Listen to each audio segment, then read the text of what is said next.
welcome to the Zen Studies Podcast. I'm Domio Burke. As usual, thanks to new supporting members of the podcast. Simon Peter from Walsall in the UK, Leah from Olympia, Washington, Sean from Hiram, Georgia, Donald from Millerton, New York, Theo from Helmond in the Netherlands, Catherine from Fairview, Oregon, and Scott from Blackwood, New Jersey. Thank you very much, all of you, for signing up to support the podcast.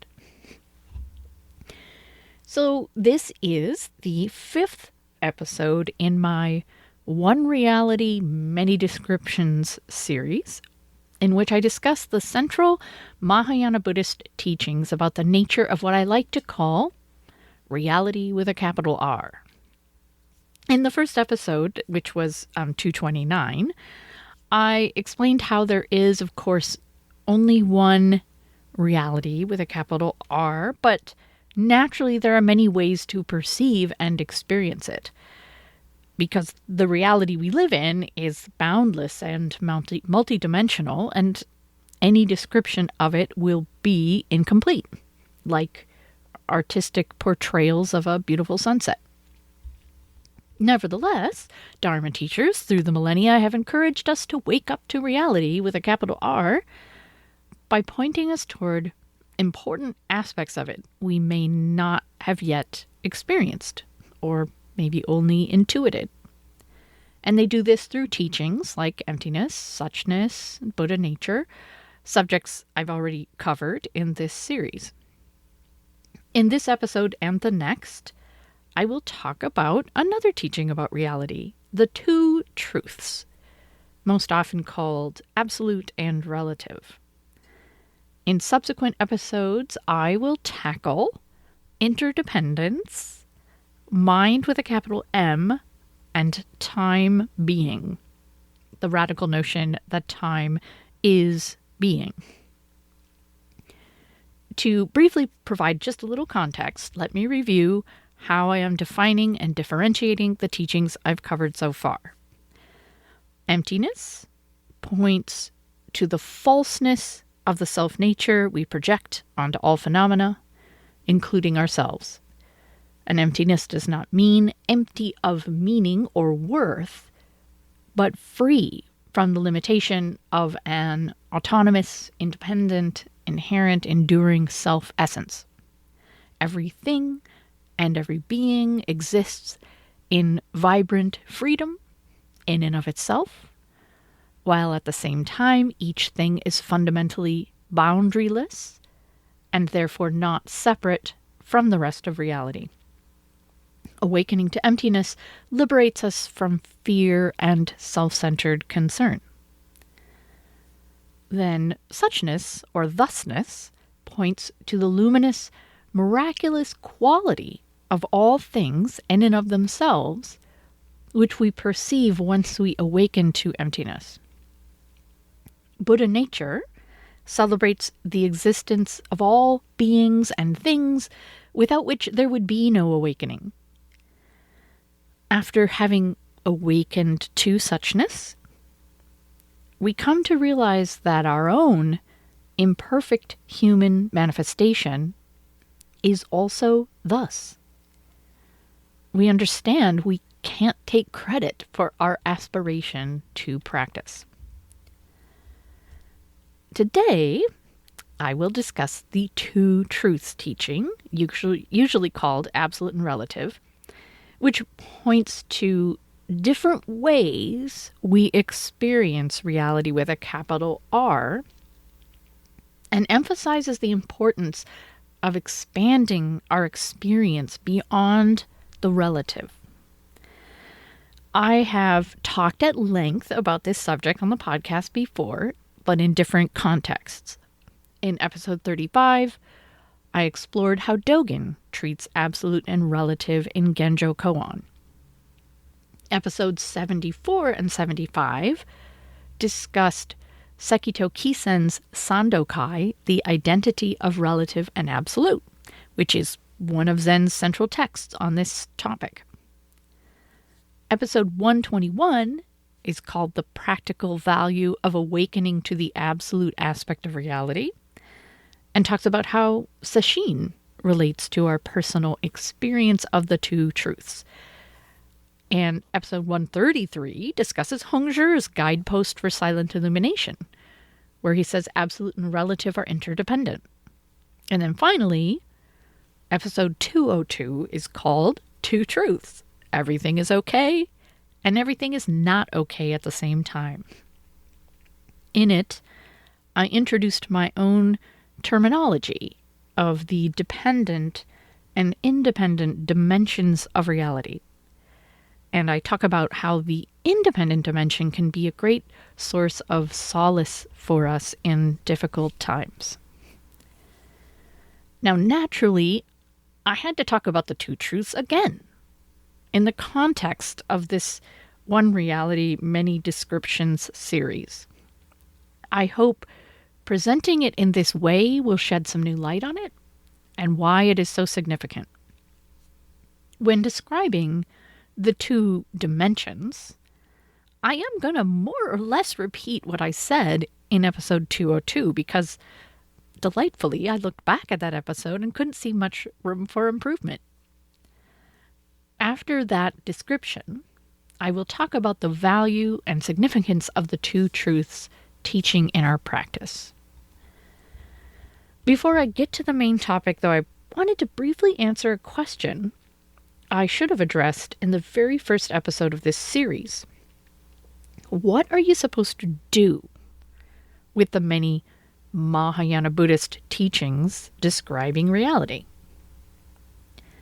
Maybe you've listened to or read my episodes in this series on emptiness and suchness and Buddha nature, and you feel your brain stretching as you try to understand these profound and elusive concepts.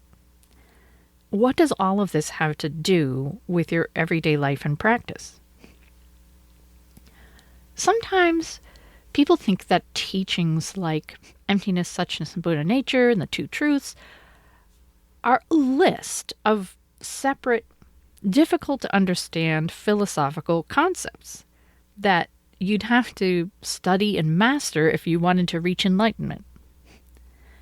However, ultimately, all such teachings are pointing toward the same thing. There's only one reality with a capital R, and I'll go into more what I mean by this later. And each classic Mahayana Buddhist description of that reality points out or celebrates just a different aspect of it. It's like those different artistic portrayals of a sunset I described in episode 229. One emphasizes the amazing displays of color and light. One calls your attention to the experience of awe. Another evokes a sense of impermanence and mortality. In a sense, then, all the Mahayana Buddhist teachings on the nature of reality are pointing you toward the multidimensional, boundless truth you're part of, but each one points out a significant and profound aspect of it. You don't exist the way you think you do. You're not separate from things as it is. Things as it is luminous and precious when viewed without expectations or preconceived notions. Even your limited, flawed human manifestation is part of it. Yay! Of course, just because someone tells you all of this, just because you read or listen to the teachings, doesn't mean you really wake up to these aspects of reality. You have to do the work yourself. Meditation, mindfulness, morality, karma work, all the aspects of practice. You have to realize the truth for yourself. If this is the case, why bother studying concepts that not only tend to befuddle you, but also state up front that words can never adequately convey what they're trying to convey? If you haven't even had a direct personal experience of emptiness, why contemplate suchness or Buddha nature or the two truths? Studying teachings about the nature of reality with a capital R is beneficial in two ways. First, it's helpful as we walk the path of practice toward awakening to this reality for ourselves. The descriptions are inspiring and encouraging, hopefully spurring us on to make greater effort and practice. A big part of the message is that we already have everything we need, and the truth is right before our very eyes. We may feel frustrated that we can't see it, but at least we can try to have faith that awakening is possible at any moment. The teachings also help us know what to look out for and directly challenge assumptions about the world we may not have previously even realized we were making. They give us language and imagery that will shape and give context to our awakening experiences and allow us to communicate about them to others. Second, teachings about the nature of reality with a capital R invite us to start living in accord with that reality even before we personally perceive it. When you really think about it, what difference does it make if you have some conscious realization, as long as you are thinking, speaking, and acting like an enlightened person? Now, sure, it makes a difference to you, to your inner experience, but outwardly the effect is much the same. Through our daily practice, we strive to live more selflessly, generously, wisely, and skillfully, laboriously working on our karma and changing our habits. Acting thus influences our body-mind, benefiting our efforts to awaken, and moves our lives closer to the way we will naturally want to live when that awakening happens. Even if we awaken first, we have to do our karma work, so why not prepare the ground now? It's beneficial to start acting as if all beings and things are empty and luminous in their suchness, and living as if you too have Buddha nature. Okay, on to the main subject at last. The Two Truths teaching goes like this. Reality with a capital R has two dimensions. One dimension is what I call the dependent dimension, the dimension of space, time, and causality. This is the obvious dimension of life, along which we make an effort as individuals to look after ourselves, achieve some measure of happiness, relate to others, and try to behave according to our values. Along this dimension, every last being and thing is fundamentally dependent on every other being and thing, which is why in Buddhism this is often called the relative aspect of reality. Not only do I manifest as an individual because of infinite numbers of causes and conditions beyond myself, the Big Bang, evolution, genetics, culture, gravity, air. Every possible way you could define me is in relation to other things. If I'm short, it's only relative to taller people. If this is a beautiful day, it's only relative to other days. If I'm an individual, it's only because I'm separate from other beings. Along the dependent dimension, there can be immense suffering. As we all are well aware, the world is full of tragedy and injustice, war and racism, sexism, persecution, greed, corruption, injustice, mindless destruction, interpersonal violence, loneliness, mental illness, homelessness. The list goes on and on. Even when you aren't experiencing suffering, life is inherently stressful because everything changes. No matter how fortunate we are, no matter how good and successful we are, eventually we will all face illness, old age, disease, death, loss, and experiences which cause us pain. Of course, life is also wonderful. Along with all the difficult things, we experience wonder, love, gratitude, joy, happiness, pleasure, humor, beauty, and compassion. This is ironically part of what makes life painful. Facing the loss of what we love, or witnessing injustice, violence, and destruction when we know the peace and beauty that is possible. So, I don't have to describe the dependent dimension of reality to you at great length, because you are already more than familiar with it. You've been aware of it your whole life.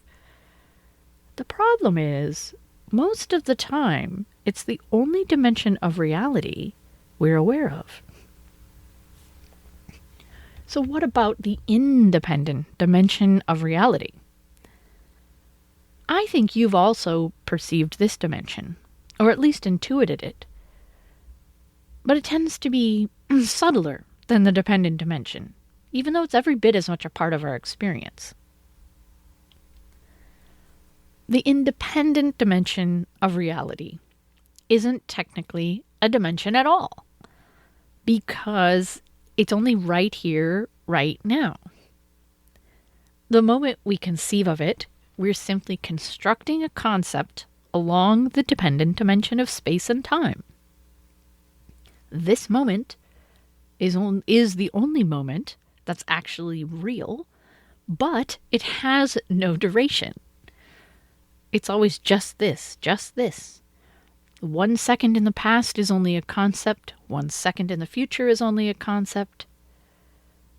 And this may sound annoyingly metaphysical or philosophical, but this moment is nothing other than our direct experience. Although it can't be grasped or defined, it's as accessible and real as the nose on your face.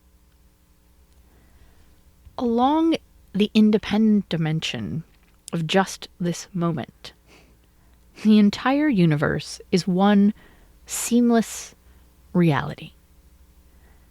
Shunryu Suzuki Roshi called it things as it is, beautifully capturing the fact that at any moment the universe is composed of an infinite number of moving parts, but it is nonetheless one reality.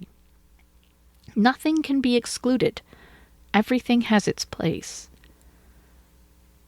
Although metaphors are inherently flawed when it comes to describing the independent dimension, it's a little like you were able to take a snapshot of a dance with many, many dancers. Although each dancer would occupy their own space, and the snapshot would capture them in the middle of their own unique movements, it's all one dance. Just here, just now, there are no comparisons. To judge something tall or short, beautiful or ugly, just or unjust, pleasurable or painful, requires comparison. All judgments are concepts, abstractions from the reality of things as it is. The immediacy of this breath, this sensation, this moment is incredibly freeing. Even if, along the dependent dimension, we are in painful circumstances, there is great solace to be found in simply being with things as it is. Importantly, reality with a capital R is not some grand, ultimately real or true state of affairs that we're seeking to understand. In a sense, this is the case, but reality with a capital R is not something fixed. And it doesn't stand in opposition to a bunch of things that are unreal or untrue. When we think of waking up to truth with a capital T, it's natural for us to imagine or hope that there's a way to view the world that isn't limited by our perspective or challenged by the view of others. In everyday life, we regularly have our most deeply held beliefs challenged by other people, by impermanence, or by our own experiences. If we're honest with ourselves, it seems less like there's one reality with a capital R and more like there's an infinite number of shifting realities. It's nice to think that Buddhist practice can give you a handle on truth with a capital T, and that our descriptions of reality are pointing us toward an all-encompassing and indisputable set of beliefs about the world and our place in it. That once you've awakened to emptiness and suchness and all the rest, you'll have all the answers. Wonderfully, awakening to reality with a capital R is not about attaining some set of fixed ideas we can then rely on. Instead, it's about learning to surrender to the boundless and boundaryless nature of this moment and becoming familiar with its qualities. Amazingly, as I've discussed before, the independent dimension isn't just a negative freedom from the stressful complexities of the dependent dimension. Allowing the independent dimension of our lives to become more salient in our experience also allows us to perceive the miracle of existence arising within the substrate of emptiness. Setting aside all comparison and expectation, we perceive suchness. We see reality as luminous, an infinitely precious gift we did nothing whatsoever to deserve. From clouds of stardust light years tall to the farmer who grew the food you eat, to the cells in your kidneys cleaning impurities from your blood, life is absolutely incredible.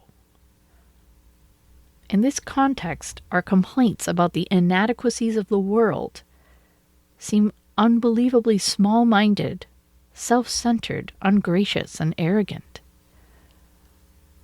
We understand this when we are able to take a breath and rest in this moment, letting go of our worries and finding joy in simply being alive. The independent dimension of reality is every bit as real and true as the dependent dimension. But it only provides us solace when we're able to let go of past and future, to let go of all of our concepts about reality, and just be, here and now, part of the inexplicably amazing things as it is. Ease arises because we recognize we're not holding the world together with our minds, but instead are simply part of a much larger dance. Joy and gratitude arise because of the miracle of life itself.